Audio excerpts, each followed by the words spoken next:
Assalamualaikum warahmatullahi wabarakatuh. Apa kabar pemirsa Banjar TV? Lintas Banua Sepekan minggu ini kembali hadir ke hadapan Anda.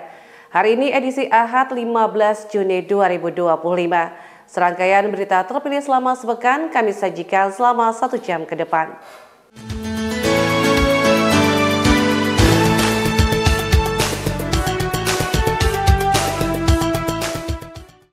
Mengawali lintas pekan hari ini, penyusutan air sungai Riam Kanan mengakibatkan perubahan kualitas air dan kurangnya suplai oksigen terhadap ikan, menjadi ancaman terhadap sektor perikanan di Kabupaten Banjar.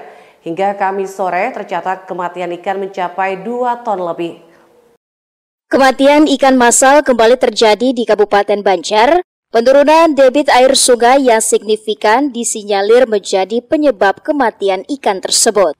Penurunan debit air ditambak petani ikan karena susutnya air sungai Riam Kanan berakibat perubahan kualitas air dan kurangnya suplai oksigen.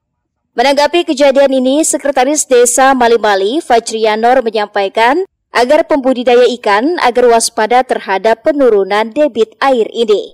Ia mengatakan agar mengurangi kapasitas ikan yang berlebihan di dalam keramba dan memberikan tambahan oksigen terhadap ikan. Lihat dari 3 hari terakhir untuk debit air cukup menurun dikarenakan hujan yang tidak turun dalam beberapa hari ini, dan alhamdulillah tadi dari Dinas Perikanan langsung mengecek ke lapangan untuk mengecek kadar airnya yang dimana tadi masih dalam keadaan normal, akan tetapi juga tidak dapat dipungkiri bahwa ini bisa juga menjadi sebuah ancaman dikarenakan kalau dilihat dari arus air tidak normal.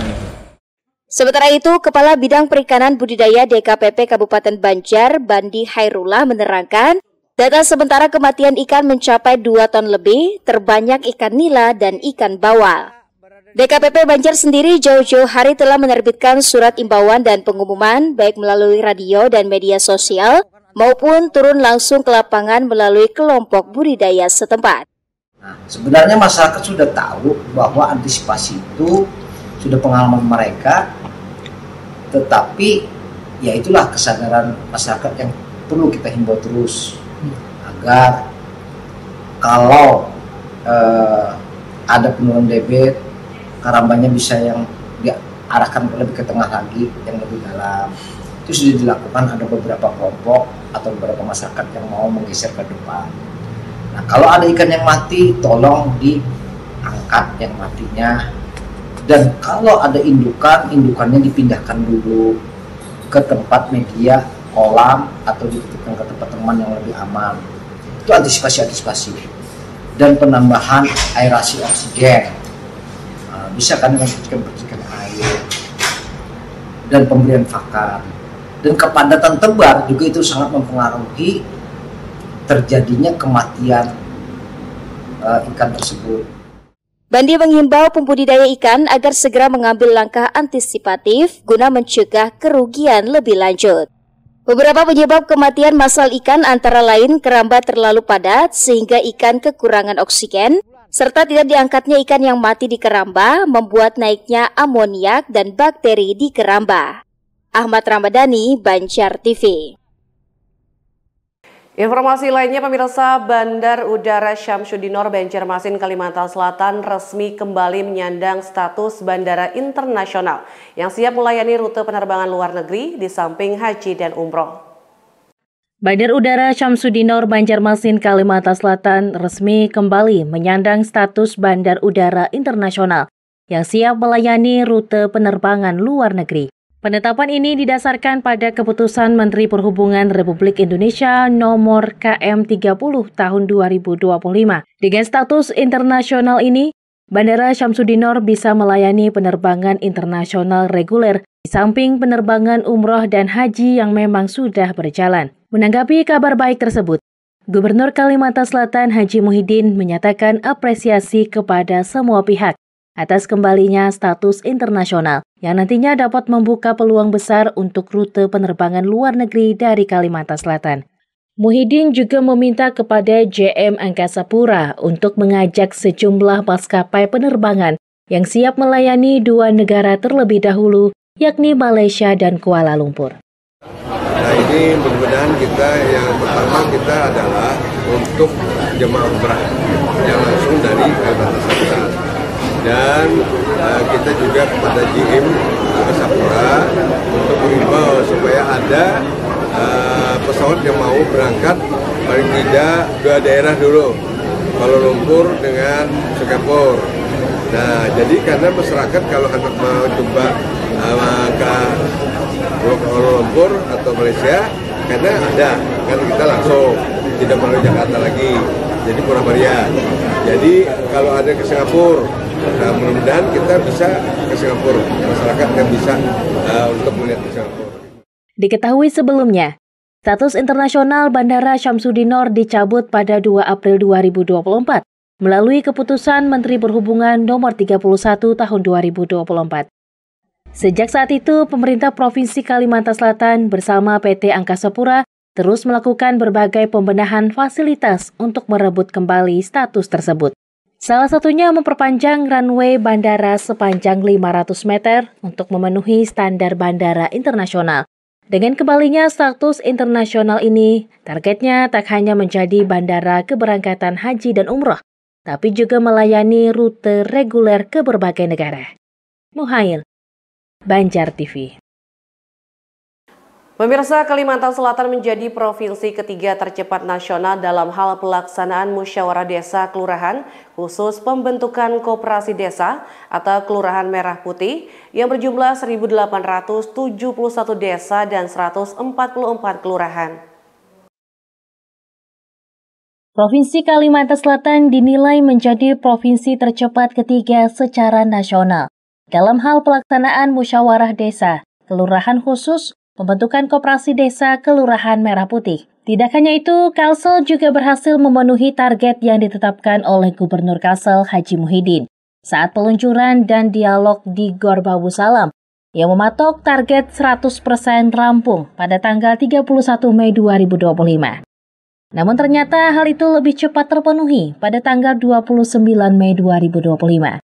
Sehingga Kalimantan Selatan dinyatakan masuk 3 besar nasional tercepat di seluruh Indonesia. Setidaknya hal itu disampaikan Kepala Dinas Pemberdayaan Masyarakat dan Desa Provinsi Kalsel Farid Fahmansyah saat ditemui di kawasan kantor Gubernur Kalsel di Banjarbaru belum lama tadi.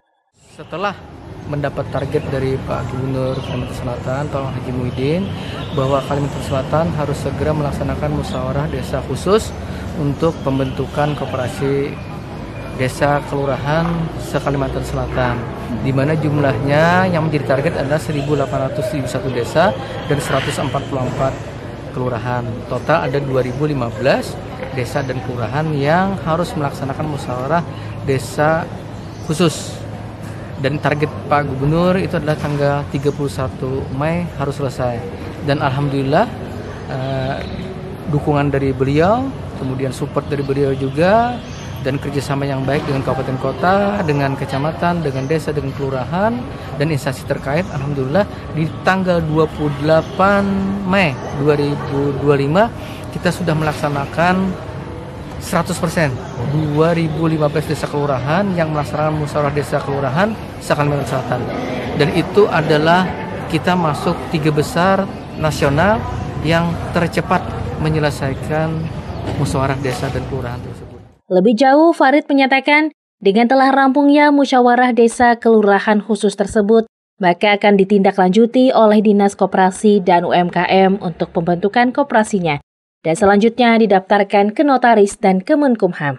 Tahapan ini ditarget sebanyak 2.015 koperasi desa kelurahan selesai pada tanggal 30 Juni untuk nantinya di-launching oleh Presiden Republik Indonesia. Atas capaian tersebut, Farid juga menyampaikan ucapan terima kasih kepada semua pihak yang telah berperan aktif dengan berkolaborasi pemerintah provinsi, kabupaten kota, dan desa atau kelurahan, serta instansi vertikal lainnya. Muhail, Banjar TV. Kita beralih ke kota Banjarbaru. Pemirsa, Bank Kalsel bersama pemerintah setempat meluncurkan program Bank Sampah Mas Pitung atau Manajemen Sampah Pintar untuk Tabungan di SMP Negeri 3 Banjarbaru dalam rangka mendorong siswa menabung dari hasil pemilahan sampah organik bernilai ekonomi. Kolaborasi untuk membentuk generasi muda yang cerdas, finansial, dan sadar lingkungan sejak bangku sekolah diluncurkan Bank Kalsel bersama Pemko Banjarbaru lewat program Bank Sampah Mas Pitung atau Manajemen Sampah Pintar untuk Tabungan di SMP Negeri 3 Banjarbaru belum lama tadi. PJ Sekda Banjarbaru Sirajoni menyebut program ini sebagai langkah inovatif yang menjawab dua isu besar sampah dan literasi keuangan. Program ini tak sekedar mengajarkan menabung, tapi juga menanamkan kepedulian lingkungan sejak dini. Pihaknya pun sangat mengapresiasi langkah nyata Bank Kalsel. Sebagai bentuk dukungan konkret, Bank Kalsel menyerahkan bantuan CSR berupa pengisian saldo awal rekening simpanan pelajar untuk siswa serta sarana dan prasarana operasional Bank Sampah. Penyerahan dilakukan langsung oleh Direktur Bisnis Bank Kalsel Ahmad Fauzi Nur kepada Kepala Sekolah Erda Murniasih. Fauzi menegaskan bahwa pendekatan konstekstual seperti ini penting agar anak-anak memahami nilai uang dan kebersihan secara bersamaan.